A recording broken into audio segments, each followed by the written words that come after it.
Welcome. You've come to the Edge. I've come with Carol Ann Breyer and her husband, Lee Breyer. They have something unusual in common.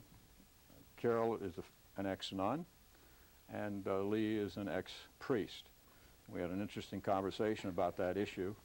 I'd like to, by the way, this is a bi-weekly show.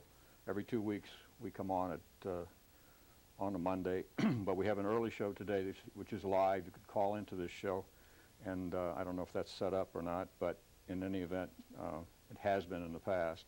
And a 10 o'clock show tonight as well. And Ken Sheelan, who's running for City Commission, will be here at 10. I'd like to have Carol introduce herself. She's with Pax Christi now and many other activities. And then Lee, if you would introduce yourself. Sure. Yeah, okay, I'm Carol Ann Breyer, and as our moderator said, I'm with Pax Christi, Florida, which is the Catholic Peace Movement. So even though I'm not formally connected with a religious community or religious life, as it were, I still operate actively within structures of the church as far and as much as I possibly can, comfortably. But I also maintain, an ordinary, regular life. I work with the Cooperative Extension Service of Manatee County as a volunteer, and we do some other things in that regard. I work as a consultant, and so I do have a relatively normal and full life. Could you give us a little background on yourself, Carol? Well, yeah, I was born in upstate New York, but I was raised in Baltimore. I don't have a Baltimore accent, I hope, but anyway, Baltimore, Maryland. And I went to college in Baltimore, and I became a member of the Religious Sisters of Mercy at the time, which is now the Institute of Mercy, which I keep very strong contact with and still have a lot of relationships. I'll be going up there next month to my former college to offer an environmental workshop, and so I'm very much in contact with the sisters, who I think have made tremendous progress in terms of their movement in the Catholic Church and in a lot of the institutions that they serve in. They do a great ministry, and so I do keep that going. We met. Lee Breyer and I met at Notre Dame. We both have our masters. University of Notre Dame. University of Notre Dame, where we were grad students. And we were studying for our masters, and we graduated at the same time. Then we went individually for doctorates. I have a doctorate in educational administration, and Lee can tell you about his. Lee, do you want to tell us about how long you've been married and what brought all this about, and among other things, and your background as well? Sure.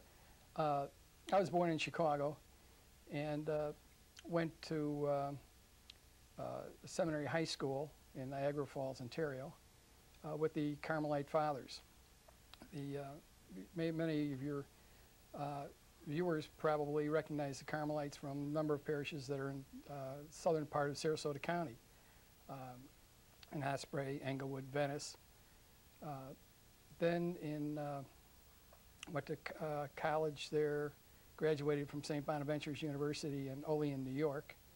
Went to University of Notre Dame, as Carol Ann mentioned, for a master's degree in physics, and went to did my theology work in Washington, D.C.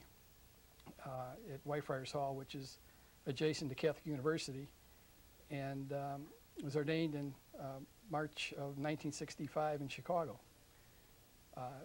Subsequent to that, worked in a couple parishes: Louisville, Kentucky, Joliet, Illinois, and as Carol Ann mentioned, got my doctorate in public administration and policy, and I taught at Catholic University, at Florida State University. Now you you married, and you've been married 35 years. Yes. Yes. So you didn't stay long in the priesthood. As a matter of fact, about 5 years. About right. 5 I was years. with the Carmelites from 52 to 69. We got married in 69. Okay, I see. Okay. Well, that's including. Once you once I was ordained, which is probably the critical thing, The it ordination. would be 5 years. I was ordained in 65, and we got married in 69. So you were in the order prior to ordination. Yes. Okay. These last few days have produced some interesting happenings. Yes. And Yes. Very. since you're in the ex-priest, ex-nun mode, the Pope's death has to have had some real effect on you. One of the real problems within the church had been the clergy status, the hope for the married priesthood. Would you both be priests, or, in the case, as the case may be, nuns? But not, I'm sure that Carol Ann's got bigger, or more powerful interests than just remaining as a nun Absolutely. in a subservient role. So why don't you talk about the effect of the married priests and married nuns, or married priest period, status today? Well, you know, we actually don't use the term in the married priest movement, and there is a large movement. This is not just an individual here and there, but there's a large group of married priests and their wives who comprise what they call corpus, C-O-R-P-U-S, and it was really a corps of reserve priests waiting to serve the church, and they still would be. And the church could call many of them back, and I think many would come were they to forgive, if there's anything to forgive, but were they to reconcile with the married priests. And so we prefer the term married priest rather than ex-priest or former priest or defrocked priest, or whatever the media or detractors use as some sort of an adjective there.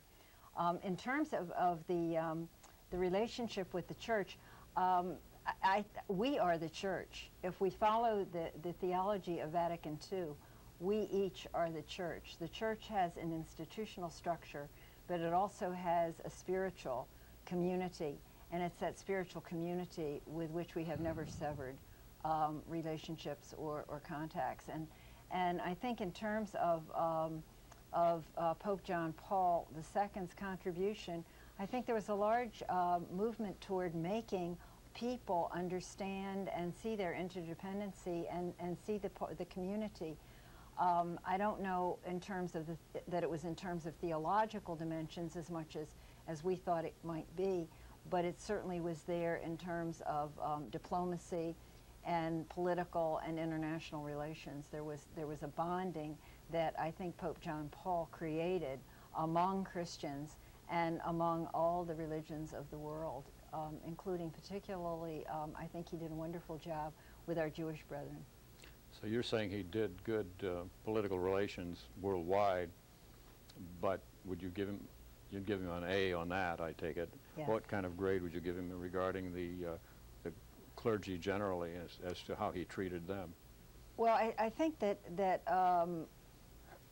really being Pope is not necessarily a job for a theologian. I think it's more of a political thing. I question the fact that I don't think the papacy ever uses its theologians to the extent that we believe they could be used in terms of intellectual outreach. Theology is a growing field, just like any other field of endeavor, and it's an exciting field that is not static. It's mobile, it's moving. As science moves, so does theological discovery and penetration, and I think that part. Penetration? Well, penetration into truth and understanding, and moving into new fields of scholarship.